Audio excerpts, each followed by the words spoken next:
Welcome back to news TV 84 break तो बाद साडे जुड़ चुके ने Sardar Harpreet Singh famous media personality from Canada ji. Harpreet Singh ji, Waheguru ji का खालसा वाहिगुरू जी की फतेह। हाँ जी, वाहिगुरू जी का खालसा वाहिगुरू जी की फतेह। और TV 84 के जिन्ने भी दर्शक ने उन्होंने भी हाथ जोड़ के वाहिगुरू जी का खालसा वाहिगुरू जी की फतेह। हरप्रीत सिंह जी, जिस तुसीं जानते हो कि भाई गुरबख्श सिंह जी की भुख हड़ताल ਨੂੰ ਲਗਭਗ 35 दिन हो गए ने, ਤੁਸੀਂ ਉਹਨਾਂ ਦੀ ਭੁਖ ਹੜਤਾਲ ਸੰਬੰਧੀ ਕਿਵੇਂ ਸੋਚਦੇ ਹੋ, ਇਸ ਬਾਰੇ ਜਾਣਕਾਰੀ ਦਿਓ। जी बिल्कुल, अज 37वां दिन चढ़ गया जी, क्योंकि 14 नवंबर तो उन्होंने ये भुख हड़ताल मरण वर्त जिहड़ा सीगा जो बहुत ही जायज़ मंगां नूं लैके शुरू किया गया।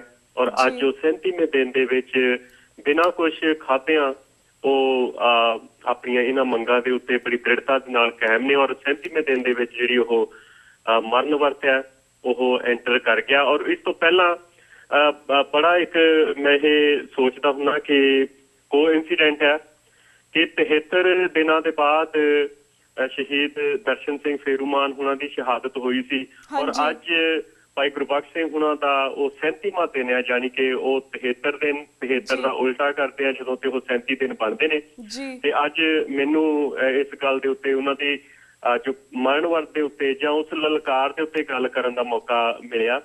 ऑनेस्टी दे नाल मैं ये कहना, बड़ी ईमानदारी दे नाल मैं गल कहना कि पहला तां मीडिया दे विच गल ना आउण कारण सानू भी नहीं पता लगा ईवन जिहड़े असीं कैनेडा जां दूसरे बाहरले मुल्कां दे विच बैठे हुए लोग आ, जिन्हां दे उत्ते उन्हां नूं इह क्रैडिट जांदा हमेशा कि पंजाब दे विच पंजाब दे लोकां नूं उन्ना नहीं पता हुंदा जिन्ना कि बाहरले बैठे जिहड़ा प्रवासी भाईचारा खास तौर पर जिहड़े सिख ने उन्होंने पंजाब की हालत के बारे पता हुंदा। पर भाई गुरबख्श सिंह खालसा जी के केस दे विच इहो जी कोई गलबात नहीं हुई कि सानू 12-13 दिन तां बिल्कुल पता ही नहीं लगा। और जदों जे माड़ा मोटा पता भी सीगा ते मैं घट्टो घट्ट होर किसी दी मैं नहीं गल कह सकदा, मैं अपनी गल दस सकदा। मैनू भी इसे तरह दे नाल महसूस होया सी कि शायद एक नाटक चल रहा कि कुछ एक बंदे सिर्फ फेम लैण दे लई मीडिया दे विच आउण दी खातिर जां लोकां दे मनां दे विच उन्हां दी जुबान दे उत्ते आउण दी खातिर एक नाटक शुरू किया गया। पर जिस तरीके का, क्योंकि उहदा भी सुभाविक ही साडे मनां दे उत्ते एक प्रभाव सी, क्योंकि पिछले दिनां दे विच बीबी निरप्रीत कौर हुणां ने भी एक मरण वर्त शुरू किया गया सी, जिन्हां दा कि मरण वर्त करवा दिता गया सी जो प्रकाश सिंह बादल ते प्रभाव हेठ जो भी जुंडली है उहदे वल्लों। और इसी तरीके नाल प्रभाव साडे मनां दे विच यही सी कि शायद उसी तरीके का कोई यह ड्रामा जिहड़ा रचिया गया। पर जिस तरीके दे नाल भाई गुरबख्श सिंह हुणां ने अपनी कीती हुई अरदास दे उत्ते दृढ़ता दिखाई है जी, बिल्कुल। और अज जिहड़ी ललकार दे नाल भाई गुरबख्श सिंह लोकां दीयां जुबानां दे विच आ चुके ने, जिस तरीके दे नाल बाहर बैठे हुए लोग ने खास तौर के उत्ते जिहड़े उस भारत की जिहड़ी गुलामी तो बाहर बैठे हुए लोग ने उन्होंने मैं क्रैडिट देना चाहना इस गल दे उत्ते भी कि हर पल की खबर भाई गुरबख्श सिंह हुणां दी जिहड़े बाहर बैठे हुए साडे सिख ने उन्होंने अपने दूसरे सिखां दे विच जां दूसरे लोकां दे विच जिन्हां सोसाइटीज़ दे विच रह रहे ने उन्होंने एक मिनट की जिहड़ी जानकारी है दी है। भावें कि अज भी जदों असीं फोन करते अपने घरां नूं ते उत्थों यही पता लगता कि किहड़े गुरबख्श सिंह दी तुसीं गल करदे हो।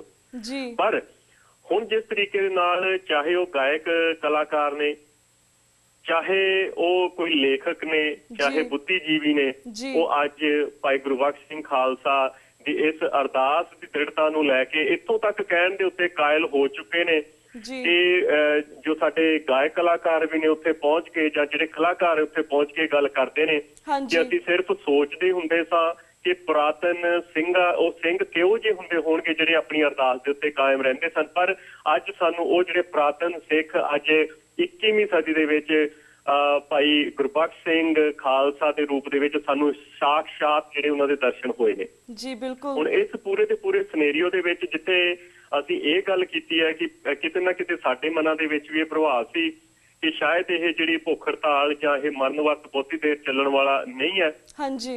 पर ਹੁਣ ਜਿਸ ਤਰੀਕੇ ਦੇ ਨਾਲ ਭਾਈ ਗੁਰਬਖਸ਼ ਸਿੰਘ ਉਹਨਾਂ ਦੀ ਜੋ ਇਹ ਲਹਿਰ ਉਹਨਾਂ ਦੀ ਇੱਕ ਲਲਕਾਰ ਅੱਜ ਲਹਿਰ ਦਾ ਰੂਪ ਧਾਰਨ ਕਰ ਚੁੱਕੀ ਹੈ ਉਹ ਵਾਕਈ ਲਾ ਮਿਸਾਲ ਹੈ।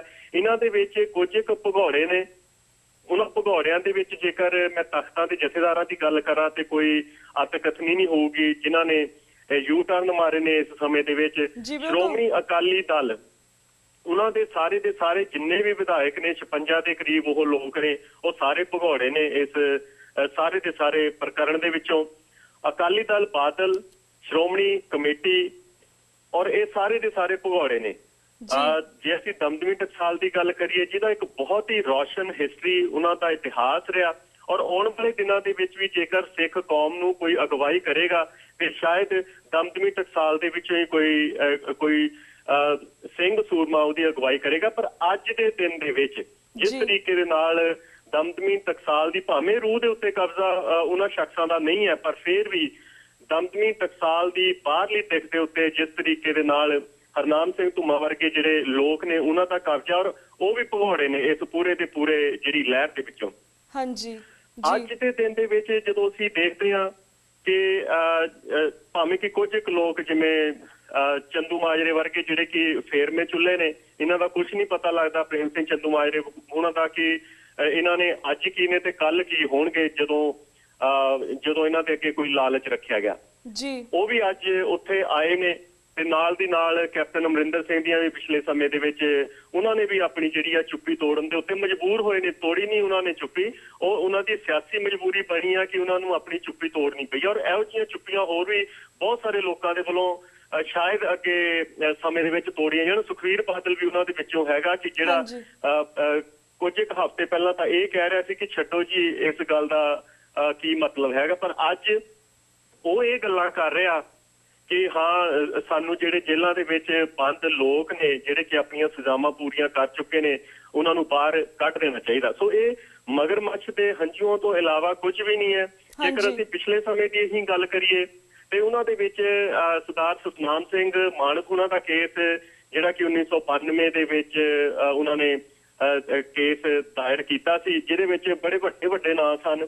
ਉਹਨਾਂ ਦੇ ਵਿੱਚ ਅਨੰਨਿਆ ਗੌਤਮ ਵੀ ਨੇ ਜਿਹੜੇ ਕਿ ਪ੍ਰਕਾਸ਼ ਸਿੰਘ ਬਾਦਲ ਦੇ ਸਿਕਿਉਰਿਟੀ ਐਡਵਾਈਜ਼ਰ ਨੇ। ਉਹਨਾਂ ਦੇ ਵਿੱਚ ਈਸ਼ਵਰ ਚੰਦਰ ਵਰਗੇ ਜਿਹੜੇ ਆਈਜੀ ਨੇ, ਉਹਨਾਂ ਦਾ ਨਾਂ ਆ ਮੇਰਾ ਖਿਆਲ ਜਸਮਿੰਦਰ ਸਿੰਘ ਨੇ, ਉਹ ਵੀ ਆਈਜੀ ਨੇ। ਬਖਸ਼ੀ ਰਾਮ ਨੇ, ਉਹ ਵੀ ਆਈਜੀ ਨੇ। ਕੇਵੀ ਸਿੰਘ ਉਹ AIG ਨੇ। ਔਰ ਬਚਨ ਰੰਧਾਵਾ ਜਿਹੜਾ ਉਹ SP, ਸੁਰਜੀਤ ਸਿੰਘ SP, ਔਰ ਇਸ ਤਰ੍ਹਾਂ ਦੇ 26 ਨਾਂ ਜਿਹੜੇ ਨੇ ਉਹਨਾਂ ਦੇ ਵਿੱਚ ਦਰਜ ਨੇ। ਹੁਣ ਇਹ ਗੱਲ ਮੈਂ ਇੱਥੇ ਕਿਉਂ ਕਰ ਰਿਹਾ, ਇਹ ਗੱਲ ਮੈਨੂੰ ਤਾਂ ਕਰਨੀ ਪੈ ਰਹੀ ਹੈ ਕਿ ਪ੍ਰਕਾਸ਼ ਸਿੰਘ ਬਾਦਲ ਕਿਉਂਕਿ ਇੱਕ ਘਾਗ ਸਿਆਸਤਦਾਨ ਨਹੀਂ ਮੈਂ ਕਹਾਂਗਾ, ਮੈਂ ਇਹ ਕਹਿਣਾ ਕਿ ਉਹ ਬਹੁਤ ਸ਼ਿਖੰਡੀ ਕਿਸਮ ਦਾ ਇੱਕ ਸਿਆਸਤਦਾਨ ਹੈ ਔਰ ਜਿਹਨੇ ਕਿ ਅੱਜ ਇਹ ਕਹਿ ਰਹੇ ਨੇ ਕਿ ਪੰਜਾਬ ਦੇ ਇਹ ਜੁਰਿਸਡਿਕਸ਼ਨ ਦੇ ਵਿੱਚ ਨਹੀਂ ਹੈ ਕਿਉਂਕਿ ਸਾਰੇ ਦੇ ਸਾਰੇ ਕੇਸ ਜਿਹੜੇ ਨੇ ਉਹ ਬਾਹਰਲੀਆਂ ਅਦਾਲਤਾਂ ਦੇ ਨੇ ਜਾਂ ਬਾਹਰਲੀਆਂ ਸਰਕਾਰਾਂ ਦੇ ਨੇ ਜਾਂ ਬਾਹਰਲੇ ਪ੍ਰਾਂਤਾਂ ਦੇ ਨੇ। ਹੁਣ ਜੇ ਅਸੀਂ ਗੱਲ ਪੰਜਾਬ ਦੀ ਅਦਾਲਤਾਂ ਦੀ ਗੱਲ ਕਰਦੇ ਹਾਂ ਤੇ ਉਹਨਾਂ ਦੇ ਵਿੱਚ ਭਾਈ ਕੁਲਵੀਰ ਸਿੰਘ ਬੜਾ ਪਿੰਡ ਅਜੇ 17 ਤਰੀਕ ਨੂੰ ਉਹਨਾਂ ਦੀ ਬੇਲ ਦੀ ਜਿਹੜੀ ਸੀਗੀ ਉਹਨਾਂ ਦੀ ਜ਼ਮਾਨਤ ਦੀ ਅਰਜ਼ੀ ਦੇ ਉੱਤੇ ਨਜ਼ਰਸਾਨੀ ਹੋਣੀ ਸੀ, ਪਰ ਉਹਨਾਂ ਨੂੰ ਸਿਰਫ ਤੇ ਸਿਰਫ ਜੇਲ੍ਹਾਂ ਦੇ ਵਿੱਚ ਅੰਦਰ ਰੱਖਣ ਖਾਤਰ ਜਿਹੜਾ ਉਹਨਾਂ ਦਾ ਜੋ ਜੱਜ ਸੀ ਉਹਨੇ ਇਹ ਗੱਲ ਕਹਿ ਦਿੱਤੀ ਆ ਵੀ ਮੈਂ ਉਹਦਾ ਕੇਸ ਜਿਹੜਾ ਹੈਗਾ ਬੇਲ ਉਹਦੀ ਸੁਣਵਾਈ ਨਹੀਂ ਕਰ ਪਾਉਂਦਾ। ਹੁਣ ਇਹ ਜਿਹੜੀਆਂ ਬੇਲ ਦੀ ਸੁਣਵਾਈ ਆ ਇਹ ਕਿਹਦੀ ਜੁਰਿਸਡਿਕਸ਼ਨ ਦੇ ਵਿੱਚ ਹੈਗੀ ਕਿਉਂਕਿ ਕੇਸ ਜਿਹੜਾ ਹੈਗਾ ਉਹ ਪੰਜਾਬ ਦੀ ਪੁਲਿਸ ਦੇ ਵੱਲੋਂ ਕੀਤਾ ਗਿਆ। ਹੁਣ ਅਗਲਾ ਕੇਸ ਜੇ ਮੈਂ ਗੱਲ ਕਰਾਂ ਤੇ 25 ਜੁਲਾਈ 2010 ਨੂੰ ਇਹ ਗੱਲ ਸਾਹਮਣੇ ਆਈ ਹੈ ਜਦੋਂ ਕਿ ਪਾਲ ਸਿੰਘ ਫਰਾਂਸ ਤੋਂ ਜਿਹੜੇ ਨਾਗਰਿਕ ਨੇ ਹੁਣ ਉਹਨਾਂ ਦਾ ਕੇਸ ਔਰ ਉਹ ਵੀ ਪਿਛਲੇ ਦਿਨਾਂ ਦੇ ਵਿੱਚ ਅੱਜ ਜਾਂ ਕੱਲ ਦੇ ਦਿਨ ਮੇਰਾ ਖਿਆਲ ਉਹਨਾਂ ਨੂੰ 10-10 ਸਾਲ ਦੀਆਂ ਸਜ਼ਾਵਾਂ ਹੋਈਆਂ ਨੇ। ਹੁਣ ਉਹ ਕਿਹਨਾਂ ਦੇ ਕੇਸ ਉਹ ਕਿਸ ਜੁਰਿਸਡਿਕਸ਼ਨ ਦੇ ਵਿੱਚ ਸਨ, ਉਹ ਸਾਰਿਆਂ ਨੂੰ ਪਤਾ ਕਿ ਝੂਠੇ ਕੇਸ ਪਾਏ ਗਏ, ਉਹ ਝੂਠੇ ਜਿਹੜੀਆਂ ਅਦਾਲਤਾਂ ਦੇ ਵਿੱਚ ਲਗਾਏ ਗਏ ਉਹ ਕੇਸ ਔਰ ਝੂਠੀਆਂ ਜਿਹੜੀਆਂ ਸਜ਼ਾਵਾਂ ਹੋਈਆਂ ਨੇ। ਔਰ ਇਸੇ ਤਰੀਕੇ ਨਾਲ ਜਿਹੜੀ ਮੈਂ ਸਤਨਾਮ ਸਿੰਘ ਮਾਣਕ ਉਹਨਾਂ ਦੀ ਗੱਲ ਕੀਤੀ ਸੀ 2008 ਦੇ ਵਿੱਚ ਰਣਜੀਤ ਸਿੰਘ ਰੰਧਾਵਾ ਉਹ ਹਾਈ ਕੋਰਟ ਦੇ ਜੱਜ ਸਨ, ਉਹਨਾਂ ਨੇ ਇਹ ਗੱਲ ਕਹੀ ਆ ਕਿ ਜਿਹੜੇ ਇਹ ਸਾਰੇ ਕੇਸ ਨੇ 11-12 ਕੇਸ ਸਨ ਜਿਹੜੇ ਜਿਨ੍ਹਾਂ ਦੇ ਚਸ਼ਮਦੀਦ ਗਵਾਹ ਨੇ ਸਤਨਾਮ ਸਿੰਘ ਮਾਣਕ, ਇਹਨਾਂ ਦੀ ਜਿਹੜੀ ਤਫਤੀਸ਼ ਆ ਉਹ CBI ਤੋਂ ਕਰਵਾਈ ਜਾਏ। ਪਰ ਪਿਛਲੇ ਸਮੇਂ ਦੇ ਵਿੱਚ ਪ੍ਰਕਾਸ਼ ਸਿੰਘ ਬਾਦਲ ਨੇ ਸੰਜੇ ਕਿਸ਼ਨ ਕੌਲ ਔਰ ਏਸੀ ਮਸੀਹ ਨਾਂ ਦੇ ਜਿਹੜੇ ਦੋ ਜੱਜ ਨੇ ਉਹ ਉੱਥੇ ਅਪਾਇੰਟ ਕਰਵਾਏ ਨੇ ਔਰ ਉਹਨਾਂ ਨੇ ਉਲਟਾ ਕਿ ਇਹ ਜਿਹੜੇ 26 ਲੋਕ ਸਨ ਉਹਨਾਂ ਨੂੰ ਸਜ਼ਾਵਾਂ ਦਿੱਤੀਆਂ ਜਾਂਦੀਆਂ, ਉਲਟਾ ਉਹਨੂੰ ਸਤਨਾਮ ਸਿੰਘ ਮਾਨਕ ਉਹਨਾਂ ਨੂੰ ਜੁਰਮਾਨਾ ਕੀਤਾ ਗਿਆ। ਸੋ ਇਹ ਹਾਲਾਤ ਨੇ ਅੱਜ ਪੰਜਾਬ ਦੇ ਵਿੱਚ। ਜਦੋਂ ਅਸੀਂ ਇਹ ਕਹਿੰਦੇ ਆ ਕਿ ਜਿਹੜੀਆਂ ਸਾਡੀਆਂ ਸਰਕਾਰਾਂ ਨੇ ਉਹ ਪੰਥਕ ਨੇ ਔਰ ਇਹ ਵੀ ਇੱਕ ਕੋਇਨਸੀਡੈਂਟ ਹੈ ਕਿ ਅੱਜ ਤੋਂ 93 ਸਾਲ ਪਹਿਲਾਂ ਅੱਜ ਦੇ ਹੀ ਦਿਨ, ਕਿਉਂਕਿ ਉੱਧਰ ਪੰਜਾਬ ਦੇ ਵਿੱਚ 20 ਦਸੰਬਰ ਦਾ ਦਿਨ ਚੜ੍ਹ ਗਿਆ, 20 ਦਸੰਬਰ 1920 ਵਾਲੇ ਦਿਨ ਸ਼੍ਰੋਮਣੀ ਅਕਾਲੀ ਦਲ ਦਾ ਗਠਨ ਕੀਤਾ ਜਾਂਦਾ। ਉਹ ਹੋਂਦ ਦੇ ਵਿੱਚ ਆਉਂਦਾ ਔਰ ਹਾਲਾਤਾਂ ਨੇ ਇੰਨਾ ਜ਼ਿਆਦਾ ਮੋੜ ਲਿਆ ਕਿ 20 ਦਸੰਬਰ 1920 ਵਾਲੇ ਦਿਨ ਜੋ ਸ਼੍ਰੋਮਣੀ ਅਕਾਲੀ ਦਲ ਇੱਕ ਟਾਸਕ ਫੋਰਸ ਦੇ ਰੂਪ ਦੇ ਵਿੱਚ ਸਾਹਮਣੇ ਆਉਂਦੀ ਹੈ ਸ਼੍ਰੋਮਣੀ ਕਮੇਟੀ ਦੇ। ਪਰ ਅੱਜ ਜਦੋਂ ਅਸੀਂ ਇਹ ਦੇਖਦੇ ਹਾਂ ਕਿ ਸ਼੍ਰੋਮਣੀ ਕਮੇਟੀ ਜਿਹੜੀ ਆ ਉਹ ਇੱਕ ਟਾਸਕ ਫੋਰਸ ਤੋਂ ਜ਼ਿਆਦਾ, ਸ਼੍ਰੋਮਣੀ ਅਕਾਲੀ ਦਲ ਬਾਦਲ ਦੀ ਟਾਸਕ ਫੋਰਸ ਤੋਂ ਜ਼ਿਆਦਾ ਹੋਰ ਕੁਝ ਸਾਨੂੰ ਦਿਖਾਈ ਨਹੀਂ ਦਿੰਦੀ। ਸੋ ਇਹ ਤਾਂ ਕੁਝ ਇੱਕ ਗੱਲਾਂ ਸਨ ਜਿਹੜੀਆਂ ਕਿ ਨੈਗੇਟਿਵ ਨੇ। ਹੁਣ ਪੋਜ਼ਿਟਿਵ ਚੀਜ਼ਾਂ ਕੀ ਇਸ ਸਾਰੇ ਸੰਘਰਸ਼ ਦੇ ਵਿੱਚੋਂ ਜਾਂ ਇਸ ਸਾਰੀ ਲਲਕਾਰ ਦੇ ਵਿੱਚੋਂ ਸਾਹਮਣੇ ਆਈਆਂ ਨੇ। ਪੋਜ਼ਿਟਿਵ ਚੀਜ਼ਾਂ ਦੇ ਵਿੱਚ ਇਹ ਹੈ ਕਿ ਜਿਸ ਤਰੀਕੇ ਦੇ ਨਾਲ ਅੱਜ ਜੋ ਸਿੱਖ ਕੌਮ ਇੱਕ ਵਾਰ ਫਿਰ ਇਹ ਆਸ ਕੀਤੀ ਜਾਂਦੀ ਹੈ ਕਿ ਸ਼ਾਇਦ ਲਾਮਬੰਦ ਹੋਵੇ ਇਸ ਲਲਕਾਰ ਤੋਂ।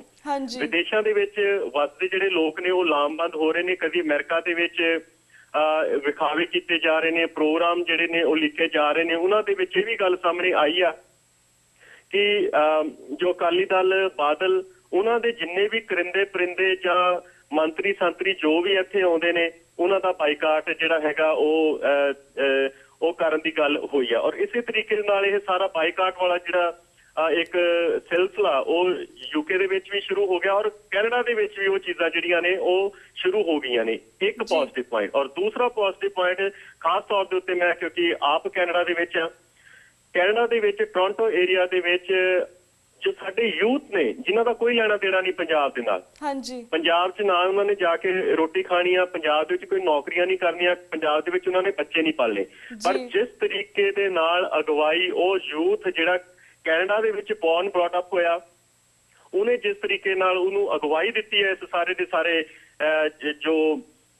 ਜੋ ਸਿਲਸਿਲੇਵਾਰ ਪ੍ਰੋਗਰਾਮ ਚੱਲ ਰਹੇ ਨੇ ਉਹਨਾਂ ਦੇ ਵਿੱਚ ਮੈਂ ਜ਼ਿਕਰ ਕਰਨਾ ਚਾਹਾਂਗਾ। ਪਹਿਲਾਂ ਤਾਂ ਬੁੱਧਵਾਰ ਵਾਲੇ ਦਿਨ ਜਾਨੀ ਕਿ ਜੋ ਕੱਲ ਜੇ ਦਿਨ ਹੋ ਕੇ ਗਿਆ, ਲਾਈਵ ਉੱਥੋਂ ਟੈਲੀਕਾਸਟ ਕੀਤਾ ਗਿਆ ਜਿਹਦੇ ਵਿੱਚ ਭਾਈ ਗੁਰਬਖਸ਼ ਸਿੰਘ ਉਹਨਾਂ ਨੇ ਸੰਬੋਧਨ ਹੋ ਕੇ ਜੋ ਸਿੱਖ ਪੰਥ ਜਿਹੜਾ ਕਿ ਕੈਨੇਡਾ ਦੇ ਵਿੱਚ ਵੱਸਦਾ ਉਹਨਾਂ ਦੇ ਨਾਲ ਇਹ ਗੱਲ ਸਾਂਝੀ ਕੀਤੀ ਹੈ ਕਿ ਮੇਰੀ ਕੋਈ ਚੇਤਾਵਨੀ ਨਹੀਂ ਹੈ ਕਿਸੇ ਨੂੰ। ਜਿਵੇਂ ਉਹਨਾਂ ਨੇ ਸ਼ੁਰੂਆਤ ਕੀਤੀ ਸੀ ਨਾ ਇਸ ਗੱਲ ਦੀ ਔਰ ਅੱਜ ਵੀ ਉਸ ਸ਼ੁਰੂਆਤ ਦੇ ਉੱਤੇ ਉਹ ਪਹਿਰਾ ਦੇ ਰਹੇ ਨੇ। ਉਹਨਾਂ ਦਾ ਇਹ ਕਹਿਣਾ ਸੀ ਕਿ ਮੈਂ ਜ਼ਬਰ ਦਾ ਮੁਕਾਬਲਾ ਸਬਰ ਦੇ ਨਾਲ ਕਰਾਂਗਾ। ਔਰ ਅੱਜ ਵੀ ਔਰ ਕੱਲ ਜਦੋਂ ਉਹਨਾਂ ਦੀ ਗੱਲਬਾਤ ਹੋਈ ਉਦੋਂ ਵੀ ਕੱਲ ਦੀ ਗੱਲਬਾਤ ਦੇ ਵਿੱਚ ਉਹਨਾਂ ਨੇ ਇਹੀ ਗੱਲ ਕੀਤੀ ਹੈ ਕਿ ਮੈਂ ਕਿਸੇ ਨੂੰ ਚੇਤਾਵਨੀ ਨਹੀਂ ਦੇ ਰਿਹਾ।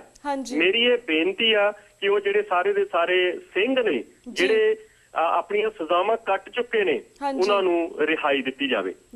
ਔਰ ਇਹਦੇ ਵਿੱਚ ਸਾਨੂੰ ਆਮ ਬੰਦੇ ਨੂੰ ਬਿਲਕੁਲ ਵੀ ਜਿਹੜਾ ਸਾਰੇ ਤੱਥਾਂ ਤੋਂ ਵਾਂਝਾ ਵੀ ਆ ਕਿ ਕੀ ਚੀਜ਼ਾਂ ਹੋ ਰਹੀਆਂ ਨੇ। ਜੇਕਰ ਉਹਨੂੰ ਸਿਰਫ ਇੰਨੀ ਗੱਲ ਸਮਝਾ ਦਿੱਤੀ ਜਾਵੇ ਜਾਂ ਕਹਿ ਦਿੱਤੀ ਜਾਵੇ ਕਿ ਹਾਂ ਭਾਈ ਕੀ ਇਹ ਗੱਲ ਸਹੀ ਹੈ ਵੀ ਜੇਕਰ ਕਿਸੇ ਬੰਦੇ ਨੂੰ ਕੋਈ ਅਦਾਲਤ ਸਜ਼ਾ ਦੇਵੇ ਤੇ ਸਜ਼ਾ ਕੱਟਣ ਤੋਂ ਬਾਅਦ ਵੀ ਉਹ ਬੰਦਾ ਜੇਲ੍ਹ 'ਚ ਹੋਵੇ ਤੇ ਉਹਦਾ ਜੋ ਹੁੰਗਾਰਾ ਹੋਏਗਾ ਉਹ ਹਾਂ ਪੱਕੀ ਹੋਏਗਾ, ਉਹ ਕਹੇਗਾ ਕਿ ਨਹੀਂ।